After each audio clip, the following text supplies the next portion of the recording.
Thank you very much, Chairperson Brian Bake, for that very kind introduction. And I encourage you all to check out the movie Agman, starring yours truly.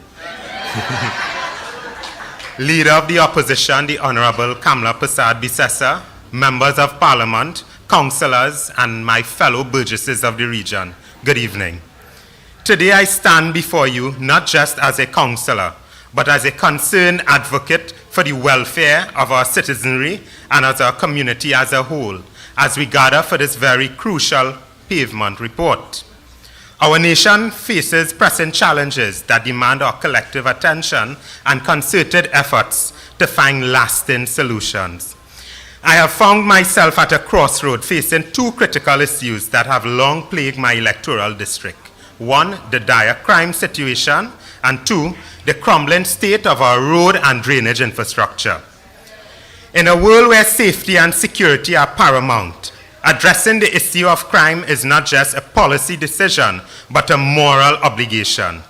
The safety and well-being of our communities are at stake, and it is incumbent upon us to take meaningful steps to protect our citizens and foster an environment where they can thrive without fear. In recognizing the gravity of this challenge, we understand that the time for action is now. To this end, I propose that a substantial allocation and release towards strengthening relevant resources, mainly our municipal police services, and implementing comprehensive strategies to combat crime effectively. Investing more in municipal police services is not merely a budgetary decision, but it's an investment in the safety and well-being of all of our citizens. It is about ensuring that our streets and communities are places where families can flourish, where businesses can thrive, where our youth can function without fear. Furthermore, the state of our drainage and road infrastructure is a reflection of our commitment to sustainable development and the overall quality of life. As councillors, we are acutely aware of the challenges our communities face daily due to inadequate drainage as well as road networks. Flooding disrupts lives, damages properties, and endangers our safety. Congested and poorly maintained roads result in lost time, lost productivity, and increased expenses. The time has come for decisive action, for a commitment to change that transcends rhetoric and enters the realm of reality. The dire state of our drainage and road infrastructure is a matter that touches every citizen, every commuter, and every business owner. Tonight, I make a call to the Minister of Local Government to allocate and release increased funding to address these critical issues and usher in a new era of better drainage systems and road infrastructure.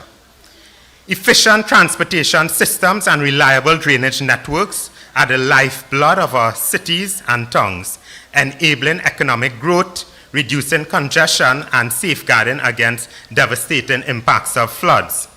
These items are a blueprint of progress and a testament on whether our government is dedicated to improving the lives of its citizens.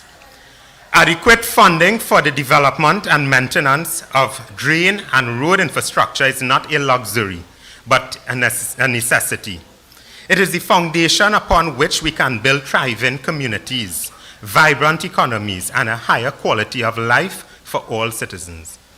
For more than 4 years, I have been calling upon the Ministry of Works and Transport Drainage Division to provide the necessary infrastructural relief to my burgesses.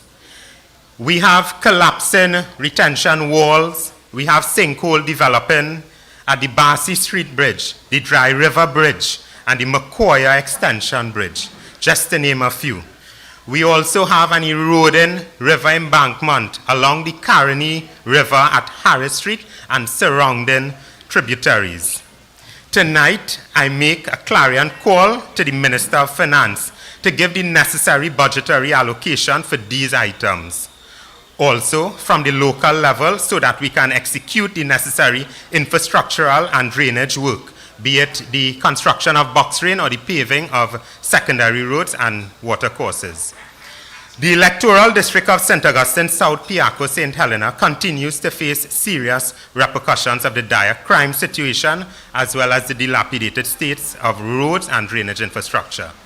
One can only hope that the government would exercise the necessary willpower to tackle these pressing concerns. Adequate funding for crime alleviation strategies and infrastructure development is not an option. It is, in fact, an imperative. The UNC's collective aspirations for a safer, more secure, and better connected community is what drives us together here tonight. Our voices, our concerns, and our hopes are the cornerstones upon which we will build a brighter future with our esteemed political party. Let us hope that this government will allocate the necessary funds to turn this vision of the UNC into a reality where our communities are resilient to the forces of nature and where our roads pave the way to progress. As a councillor, I am dedicated to representing your concerns and aspirations at the heart of our respectable political party. Together, we can chart a course towards a safer, more secure future for our beloved country.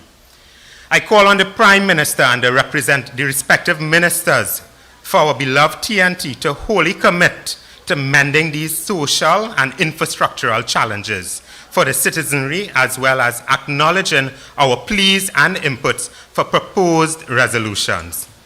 Tonight, I thank you all for being here, and let us embark on this journey of change, progress, and transformation together. Thank you. Kill you should make you stronger.